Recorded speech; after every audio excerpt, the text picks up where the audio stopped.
Well, good afternoon. I'm Father David. Thank you for joining me today for Disciple Time as we're going to be focusing on Christ's love over divisiveness.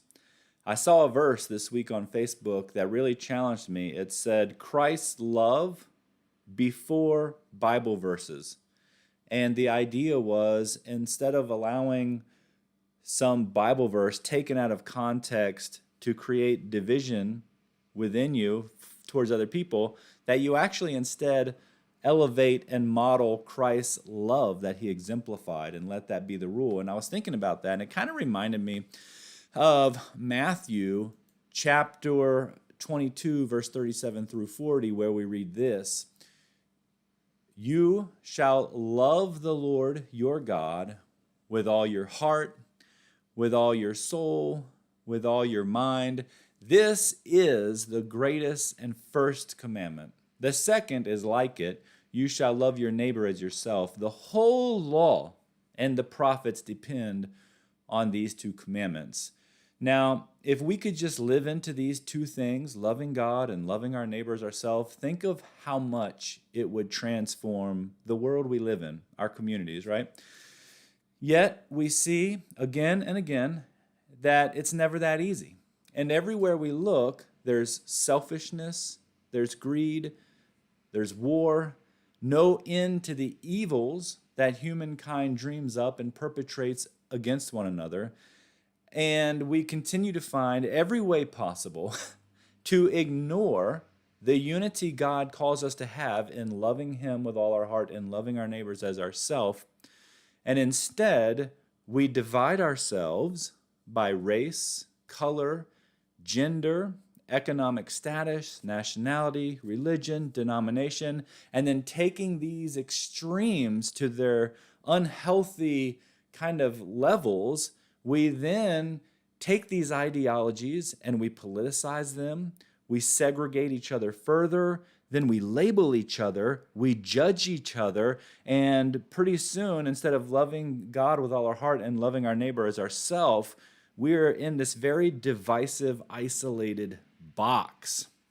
And that's really unhealthy. It's exhausting, really. It's exhausting to me when I walk into a church and I can't receive communion as a Christian because my denomination is a little bit different, and their personal traditions in that tradition and in that denomination keep me from being able to do what Christ commands us to do in the gospel, which is all come together at the table and partake, right? And that's exhausting to me. And it's no wonder when I think about that, why people are fed up with organized religion. And it's because in most cases, organized religion puts all their man-made traditions and their man-made doctrines, their denominational differences, before the love Christ tells us to have, before the unity that God created us into in his image. And as crazy as it might sound, they put their own traditions and denominational distinctives sometimes before the very teachings of Christ himself.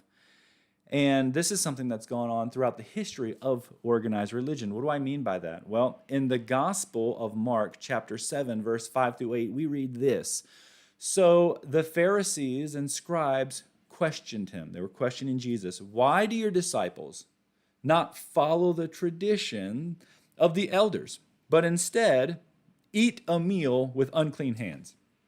He responded, Well did Isaiah prophesy about you hypocrites. It is written, This people honors me with their lips, but their hearts are far from me. In vain do they worship me, teaching as doctrines human precepts. You disregard God's commandment, but cling to human tradition. Jesus is calling out the judgment, the condemnation, and the spiritual pride that comes when we lose sight of the example of love that he came to embody. And we elevate these denominational distinctives and all these differentiations above the basic idea of love, right? They're unhealthy. That's not a good thing to do. And so if you carry this, right, this idea of it's my way or the highway, because that's what a lot of organized religious denominations do. You either do it our way or get out of the church, right? If you carry this, it's my way or the highway, to its natural extreme, of course we have wars. We have wars over politics, wars over religion, wars over nationality, wars over greed and selfishness. So I guess it's fitting with these readings to see how these extremes kind of play out, right? And I'm going to talk about how these extremes play out when these things are elevated above love. Because today is actually the saint day, the memorial of St. Paul Miki and his companions, right? So St. Paul Miki is a patron saint of Japan, and all the saints and martyrs of the church that were with him, they have this story, right? So basically 3 centuries before the second atomic bomb was dropped on Nagasaki, killing like 37,000 people, right? War. 26 martyrs, after being forced to march 966 miles, were crucified in Japan on a hill known as the Holy Mountain. Why?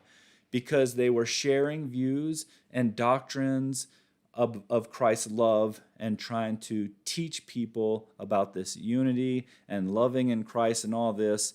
And those teachings, what they were trying to share, was deemed unacceptable by the culture that they were in.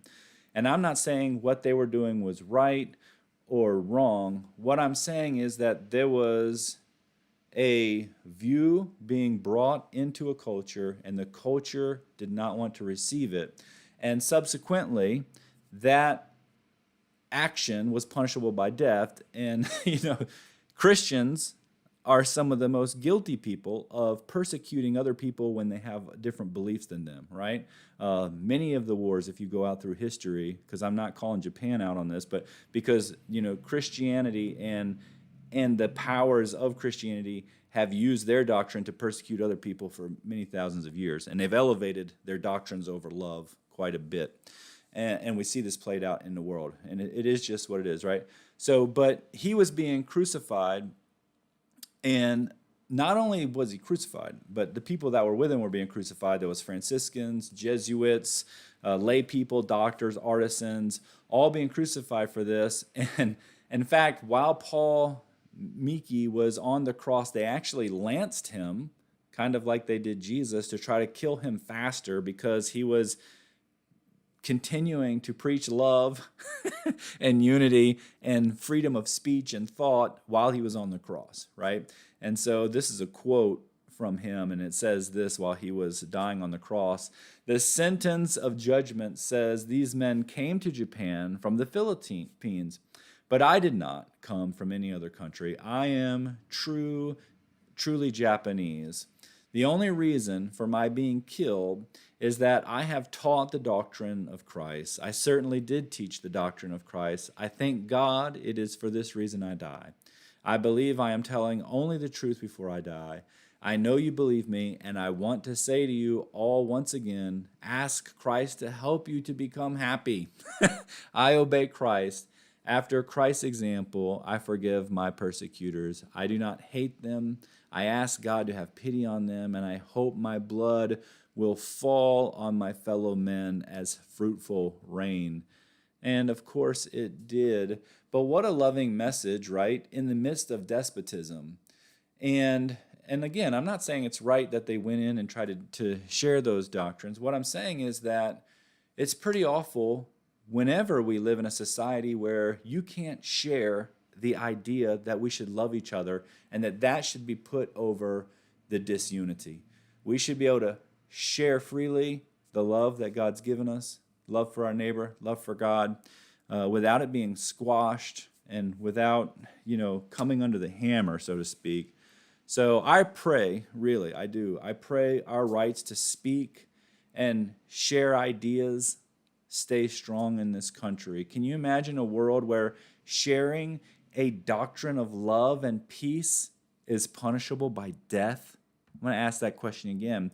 Can you imagine a world where sharing a doctrine of love and peace is punishable by death?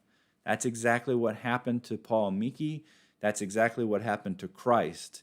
When Christ came and shared that teaching of love and unity, he was killed. So, what's the application for today? Be tolerant to those who are different, and let the love of Christ drown out the divisiveness.